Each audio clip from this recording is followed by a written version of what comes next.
नमस्कार।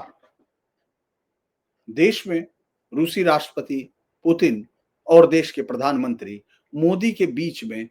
जिस भी तरह की मुलाकातें हुई, जिस तरह से भारत को या रूस को उससे हासिल हुआ, इस पर चर्चा हो रही। साथ में चर्चा हुई कि किस तरह तमिलनाडु की सरकार खुद ही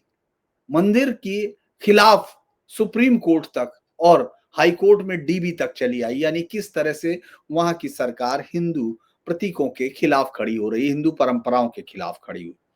लेकिन एक चर्चा जिस पर सबसे ज्यादा विवाद हुआ, इस देश में सड़कों पर उतर कर आग लगाने की धमकियां दी गई और तमाम मुस्लिम राजनेताओं ने, संगठन ने एक तरह से सरकार को धमकियां देते रहे और जिसको बचाने की पुरजोर कोशिश करते रहे, वो थी वक्फ की संपत्तियां। 9 लाख के करीब की संपत्तियों का रजिस्ट्रेशन होना था, लेकिन सरकार की इस समय सीमा को जो कल बीत गई, लाखों संपत्तियां ऐसी हैं जिनका रजिस्ट्रेशन नहीं हुआ। ये एक बहुत बड़ी खबर के तौर पर थी, क्योंकि तमाम मुस्लिम नेता, तमाम जो लोग वक्फ से जुड़े हुए थे, उन लोगों ने सरकार पर बार बार दबाव बनाया और कहते हैं कि जब आप बहुत तेज होते हैं तो आपसे गलतियां हो जाती हैं। अपनी तेजी में वो सुप्रीम कोर्ट में गए थे और समय सीमा बढ़ाने की मांग की थी। शुरुआत में उनको लगा कि वो रोक लेंगे और ये सरकार भी पुरानी सरकारों की तरह एक अंतहीन फाइल चलती रहेगी और उनके कुछ दिनों बाद और आपको याद होगा, इस देश में जब न्यायिक कमीशन बनाए जाते थे तो लंबी 30-30, 40-40 साल तक उनकी रिपोर्टें पड़ी हैं, उनके केस चलते रहे। लिब्राहन कमीशन जैसे इंपॉर्टेंट कमीशन 13-13, 14-14 सालों तक चलते रहे, उनकी कार्रवाइयां चलती रही। लगा वक्फ की तो लाखों संपत्तियां हैं और साहब उनका तो वोट भी है, और वोट है तो वोट के लिए तो कुछ भी हो सकता है, तो लिहाजा उनका ये जो है समय सीमा बढ़ जाएगी। लेकिन कल जब किरण रिजिजू ने साफ किया कि वक्फ संपत्तियों की समय सीमा किसी कीमत पर नहीं बढ़ेगी, इसके साथ ही सवाल खड़ा हो गया कि आखिर उन लाखों संपत्तियों का क्या होगा। लेकिन पहले ये जान लेने की जरूरत है कि जो संपत्तियां बची हुई हैं उनका क्या होगा, क्योंकि महज 1,51,000 कुल 1.5 लाख संपत्तियों का लगभग अभी तक उम्मीद पोर्टल पर रजिस्ट्रेशन हुआ, जिस पर रजिस्ट्रेशन कराना जरूरी है, मैंडेटरी है, अति आवश्यक है। और अब उन्होंने कहा कि जिन लोगों का, यानी उन्होंने समय सीमा तो बढ़ाने से इनकार ही किया, क्योंकि तय डेडलाइंस को वो नहीं बढ़ा सकते। सुप्रीम कोर्ट के पास जो लोग गए थे, वहां सुप्रीम कोर्ट ने साफ कर दिया, तो अब ये सरकार के हक में नहीं था। यानी जो लोग सरकार से बचाव का रास्ता तलाश कर रहे थे, उनको सबसे पहले ही मात खानी पड़ी थी और सरकार अब राहत देने के मूड में नहीं है। इसमें सिर्फ एक ही चीज अब दिखाई देती है कि जिन लोगों ने प्रयास किया था, यानी जब स्लो चल रहा था पोर्टल या पोर्टल पर अपलोड नहीं हो रहा था, तो उस दौरान उन संपत्तियों का पंजीकरण हो सकता है। उन्होंने एक प्रक्रिया शुरू कर दी थी, किसी कारण से पूरा नहीं कर पाए थे और या देरी हुई थी उसमें, तो उनको 3 महीनों का समय मिलेगा। उसके बाद क्योंकि ये 6 महीने का समय पहले से मौजूद था और उसके बाद अब ये 3 महीने तक ये कर सकते हैं, जो नवीनीकरण की कोशिश कर रहे थे, मतलब पंजीकरण की कोशिश कर रहे थे, उन्हें पूरा समय दिया जाएगा और सरकार ये समाधान खोजेगी, क्योंकि उन लोगों ने किया था। अब बाकी का क्या होगा, उनको अपने वक्फ ट्रिब्यूनल से बात करनी पड़ेगी, उससे संपर्क करना पड़ेगा और फिर वही कहानी आएगी कि वहां पहले कागज दिखाने पड़ेंगे, जो पहले की तरह होगा। और क्योंकि इस समय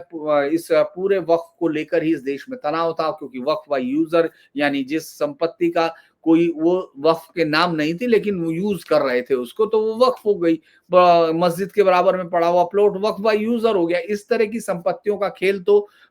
उसी अधिनियम में ही खत्म कर दिया गया था। सरकार जो नया संशोधन लेके आई थी उसी के बाद खत्म कर दिया गया था। लेकिन जिनके कागज नहीं मिलेंगे, क्योंकि कोर्ट में अगर हम लोग कल भी देख रहे थे किस तरह से किरण रिजिजू साफ कर रहे थे, बिल्कुल साफ किया कि भाई अगर कोई वक्फ है तो उसका कागज होंगे, वो वक्फ बना होगा। तो यही वो पेंच है कि क्या 1.5 लाख संपत्तियों के अलावा ज्यादा से ज्यादा और कितनी संपत्तियां आ सकती हैं, क्योंकि इस देश में वक्फ संपत्ति एकदम इस तरह से बढ़ती चली गई, जैसे चूंकि डिवीजन के बाद बहुत कम लोगों ने वक्फ किया होगा, लेकिन इसके बावजूद संपत्तियां इतनी तेजी से बढ़ी जिसने इन तमाम देश का ध्यान खींचा था, और उसी के चलते फिर सरकार पर यह दबाव बाकायदा बना समाज की तरफ से, पूरे देश के लोगों की तरफ से, कि वक्फ का जरूर एक बार चेक कर लिया जाए कि आखिर साहब इन लोगों के पास ये संपत्ति जो बढ़ती जा रही है वो कहां से आ रही है। तो अब चूंकि रजिस्ट्रेशन होना था और बहुत सारे लोगों ने कहा कि साहब बहुत ही धीमा हो गया,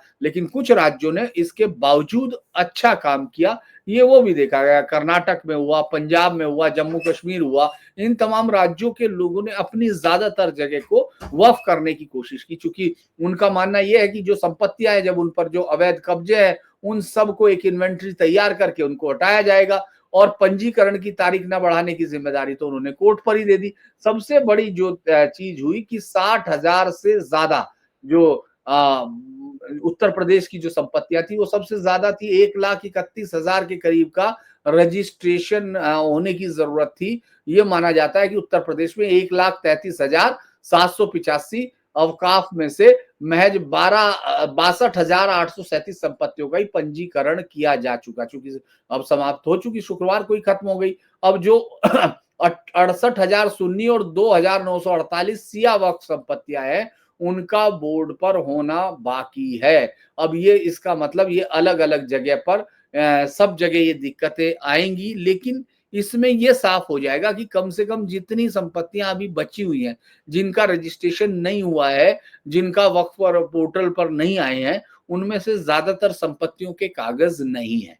वरना तो ये सब किया जा सकता था। हालांकि पूरी भागदौड़ होती हुई दिखाई गई, नहीं की गई। तो इसको एक बड़ा अब ये देखना होगा कि सरकार को 3 महीने के दौरान कितनी संपत्ति मिलती है, और जो संपत्तियां बचेंगी, जो अपने वक्फ बोर्ड से बात करेंगी या उनके साथ ट्रिब्यूनल होगा, उन सब को लेकर वापस आया जाएगा। उनके लिए कोर्ट या सुप्रीम कोर्ट में क्या फैसला होता है, क्योंकि हर एक चीज वापस कोर्ट पर ही आनी है। लेकिन एक चीज तो यहां अब तक कही जा सकती है कि आप ज्यादा तेजी दिखाते हैं तो फिर आप ही फंसते हैं।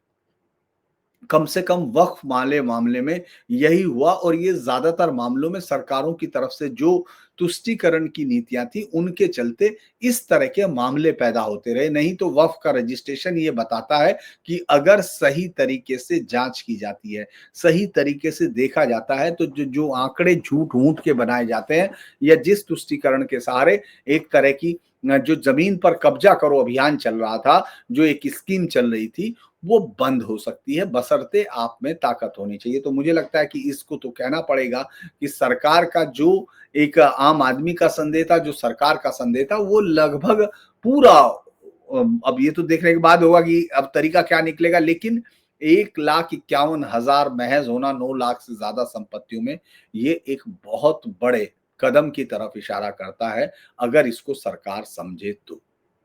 आज के लिए इतना ही, मिलिए फिर दूसरी खबर में, तब तक के लिए आज्ञा दीजिए,